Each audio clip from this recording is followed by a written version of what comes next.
గతేడాది జీవితకాల పన్ను పెంపుతో పాటు పౌర సేవల రుసుములు పెంచిన రవాణా శాఖ ప్రస్తుతం రోడ్డు భద్రతా సెస్ విధింపుకు సన్నద్ధమైంది.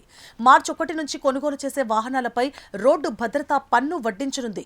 వాహనం కొనుగోలు సమయంలోనే జీవితకాల పన్ను, రిజిస్ట్రేషన్ ఛార్జీల చెల్లింపుతో పాటు రోడ్డు భద్రతా పన్ను కూడా చెల్లించాలి. గ్రేటర్లోని 3 జిల్లాల పరిధిలో ఏటా సుమారు 2 లక్షలకు పైగా కొత్త వాహనాలు రోడ్డెక్కుతున్నాయి. వ్యక్తిగత రవాణా, ఇతర కేటగిరీలకు చెందిన వాహనాలపై రోడ్డు భద్రతా పన్ను రూపంలో ఇక నుంచి ప్రతి ఏటా సుమారు 130 కోట్లకు పైగా భారం పడే అవకాశం ఉన్నట్లు రవాణా వర్గాలు అంచనా వేస్తున్నాయి.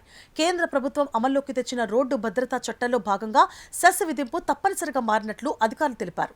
వ్యక్తిగత కేటగిరీలో ద్విచక్ర వాహనాలపై 2,000 రూపాయలు, కార్లపై 5,000 రూపాయల చొప్పున భారం పడనుంది. 4 సీట్లు, 7 సీట్ల సామర్థ్యం ఉన్న వాహనాలు, అంతకంటే ఎక్కువ సీట్లు ఉన్న వాటిపై 10,000 రూపాయల చొప్పున రోడ్డు భద్రతా సెస్ విధించనున్నారు. వాహనాల కొనుగోలు సమయంలోనే వసూలు చేయనున్న ఈ సెస్ ను రోడ్డు భద్రతా నిధిగా వివిధ రకాల కార్యకలాపాలకు వినియోగించనున్నారు.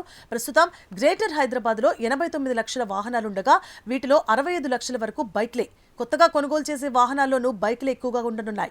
రోడ్డు ప్రమాదాల్లో ఏటా వందలాది మంది మృత్యువాత పడుతున్నారు. వేల సంఖ్యలో క్షతగాతులవుతున్నారు. ఎన్నో కుటుంబాలు వీధిన పడుతున్నాయి. జాతీయ స్థాయిలో ఆందోళన కలిగిస్తోన్న రోడ్డు ప్రమాదాలను దృష్టిలో ఉంచుకొని పటిష్టమైన విధానాలతో 2019లో కేంద్రం రోడ్డు భద్రతా చట్టాన్ని రూపొందించింది. డ్రైవింగ్ ప్రమాణాలను పెంచడంతో పాటు వాహనాల సామర్థ్యాన్ని పెంచాలని కూడా సూచించింది. ఈ మేరకు కొన్ని రాష్ట్రాల్లో చర్యలు చేపట్టారు. రోడ్డు భద్రతా చట్టం నిబంధనలో భాగంగానే ప్రస్తుతం సెస్ విధింపు అమల్లోకి రానుంది.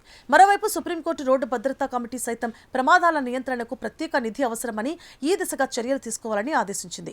అందుకు అనుగుణంగానే మార్చి 1 నుంచి ఈ నిబంధనను అమల్లోకి తెస్తున్నట్లు అధికారులు తెలిపారు. రోడ్డు భద్రతా నిబంధనలను పటిష్టంగా అమలు చేసేందుకు, నిఘా వ్యవస్థను బలోపేతం చేసేందుకు ఈ నిధిని వినియోగించనున్నట్లు పేర్కొన్నారు.